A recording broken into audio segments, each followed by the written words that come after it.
नमस्कार दोस्तों, बहुत बहुत स्वागत है आपका इंडिया नाउ में और मैं हूं संदीप पाल।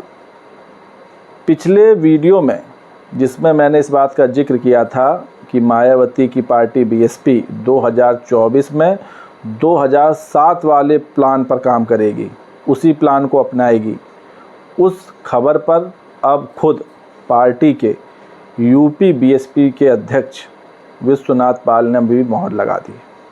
उन्होंने एक चैनल को दिए इंटरव्यू में कहा कि बीएसपी की रणनीति इस बार के लोकसभा चुनाव में 2007 की जो उनकी रणनीति थी उसी पर काम करेगी, क्योंकि 2007 में बीएसपी ने अकेले दम पर यूपी में सरकार बनाई थी और 2002 से 2007 के बीच में पिछले इस दौरान के जो 5 साल थे उस दौरान बीएसपी ने डबल सीटें जीती थी। 2002 में उसकी 97 सीटें थी और 2007 में उसकी सीटें बढ़कर 208 पहुंच गई थी।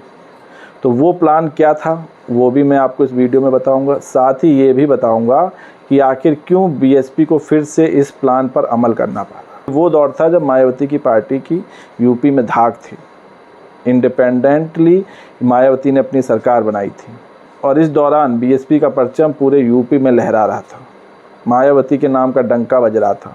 लेकिन आज हालात क्या हैं? आज मायावती की पार्टी का ग्राफ ऐसा गिरा है कि संभल नहीं पा रहा है। 2014 से जो गिरावट आई है वो अभी तक जारी है। 2014 में तो बीएसपी का खाता भी नहीं खुला था। उसके बाद 2019 के लोकसभा चुनाव में किसी तरह 10 सांसद जीत पाए। 2022 के यूपी विधानसभा चुनाव में सिर्फ एक विधायक जीता और जो अखिलेश यादव के साथ मिलकर चुनाव लड़ा था उसका थोड़ा फ़ायदा ज़रूर बीएसपी को हुआ। तो बीएसपी की पार्टी में इतनी गिरावट आई क्यों? इसकी वजह क्या रही?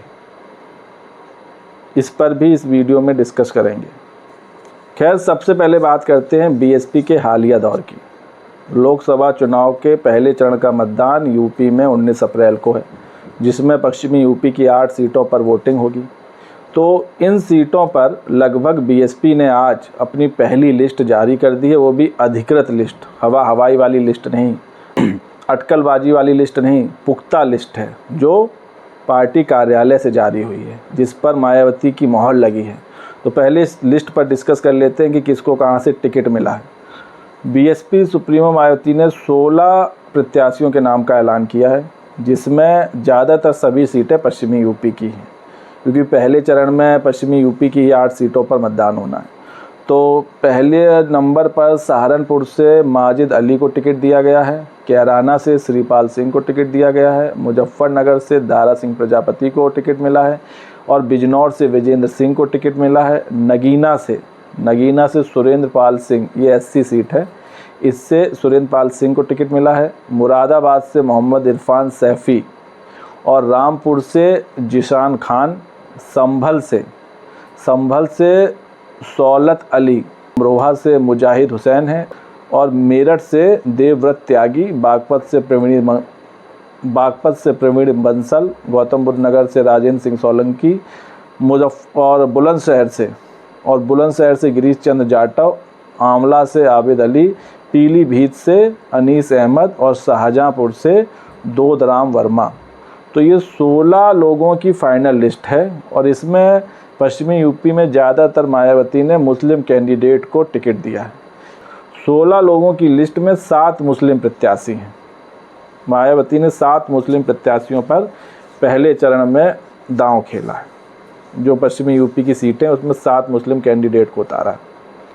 तो एक बार फिर से मायावती ने इस चुनाव में भी मुस्लिम, दलित और ओबीसी का कार्ड खेला है। सवर्णों की भागीदारी रहेगी लेकिन उतनी नहीं रहेगी जितनी ओबीसी, मुस्लिम और दलितों की रहेगी, या फिर कहें मुस्लिम प्रत्याशियों की रहेगी। हालांकि इसकी पीछे की वजह यह भी बताई जा रही है कि पश्चिमी यूपी का जो इलाका है यहाँ मुस्लिम आबादी अच्छी खासी है, इसलिए मुस्लिम प्रत्याशियों को यहाँ उतारा गया। फिर चाहे वो रामपुर की सीट हो, संभल की सीट हो, अमरोहा हो, या फिर मेरठ हो, बिजनौर हो, मुजफ्फरनगर हो, कैराना हो, सहारनपुर हो, यहाँ अच्छी खासी मुस्लिम आबादी है और इसी को देखते हुए मायावती ने मुस्लिम प्रत्याशियों को टिकट दिया है। और इसके पीछे एक जो थ्योरी थी 2 के मुकाबले 1, त्रिकोणीय मुकाबले की थ्योरी, जो मैंने पिछले वीडियो में आपको बताया था, त्रिकोणीय मुकाबला। तो मायावती एक बार फिर से त्रिकोणीय मुकाबला करने जा रही हैं ताकि जो वोटों का बंटवारा हो उससे मायावती को फ़ायदा हो, क्योंकि 2019 के लोकसभा चुनाव में भी 2-4 सीटों पर इसी स्ट्रेटजी के तहत मायावती को जीत मिली थी। तो एक बार फिर यही फार्मूला मायावती अपनाने जा रही हैं। हालांकि बीएसपी के जो यूपी प्रदेश अध्यक्ष हैं विश्वनाथ पाल, उन्होंने अपने एक इंटरव्यू में कहा है कि मायावती अकेले चुनाव लड़ेंगी। उन्होंने ये घोषणा कर दी कि मायावती अकेले चुनाव लड़ेंगी। उन्होंने कहा कि मायावती को आखिर क्या ज़रूरत है कांग्रेस और सपा के साथ जाने की, क्योंकि कांग्रेस की तो हालत यूपी में सबको पता है, और जो सपा है इसकी भी हालत कुछ ठाक, और जो अखिलेश यादव की सपा है इसकी भी हालत ठीक नहीं है। इसके खुद के कुछ साथी छोड़कर चले गए, जिसमें स्वामी प्रसाद मौर्य बहुत बड़ा नाम थे। इससे पहले जब राज्यसभा का चुनाव हुआ था उसमें जो इनके विधायक थे, 7 विधायकों ने क्रॉस वोटिंग कर दी थी, जिनको बीजेपी ने इनाम भी दिया है, जिसमें 3 विधायकों की सिक्योरिटी बढ़ा दी गई है, वाई सिक्योरिटी कर दी गई है। तो मायावती ना कांग्रेस के साथ जाने के मूड में है, ना सपा के साथ जाने के मूड में, अकेले चुनाव लड़ने के मूड में है। लेकिन इसके पीछे एक थ्योरी ये भी दी जा रही है कि ऐसा करने से बीजेपी को फ़ायदा होगा, इसीलिए मायावती की पार्टी को बीजेपी की बी टीम कहा जाता है। लोगों का कहना है कि जब मायावती अकेले चुनाव लड़ती हैं, वोट जो है उसमें सेंधमारी होती है। 2 कैंडिडेट के बीच में जब मायावती की पार्टी का प्रत्याशी जाता है तो वोट बट जाता है, उसका फ़ायदा बीजेपी को मिलता है, और ऐसा कई बार हुआ है। लेकिन मायावती ने इस बार का जो प्लान बनाया है उसमें उसके मुताबिक उनका ये कहना है कि इस बार इस चीज़ का फ़ायदा उनको होने वाला है। लेकिन ये फ़ायदा कैसे होगा ये तो वक्त ही बताएगा, जब 2024 के परिणाम आएंगे। 4 जून का इसके लिए सबको वेट करना पड़ेगा, क्योंकि 4 जून की तारीख को डिसाइड हो जाएगा कि देश को क्या कोई नई सरकार मिलने वाली है या फिर एक बार फिर मोदी सरकार आने वाली है। तो ये जो मायावती ने 2024 के लिए रणनीति अपनाई है, एकला चलो की रणनीति अपनाई है, जबकि पार्टी से लेके समर्थक जो हैं वो यही कह रहे हैं कि गठबंधन कर लो, इंडिया अलायंस के साथ गठबंधन कर लो, भले ही फ़ायदा हो या ना हो। उसके पीछे सिर्फ एक ही तर्क दिया जा रहा है, जो अतीत के नतीजे थे उनको याद दिलाया जा रहा है।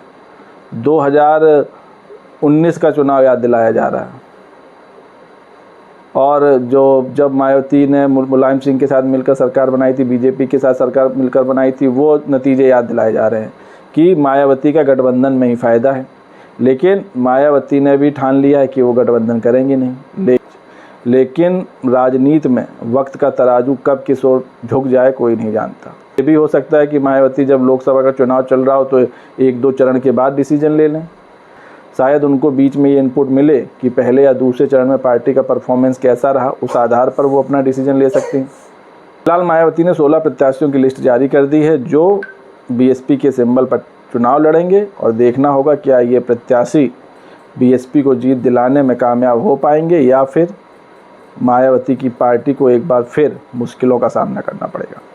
वीडियो पर अपनी राय कमेंट्स करके दें। वीडियो पसंद आया हो तो लाइक, शेयर और सब्सक्राइब करना ना भूलें। तब तक के लिए नमस्कार।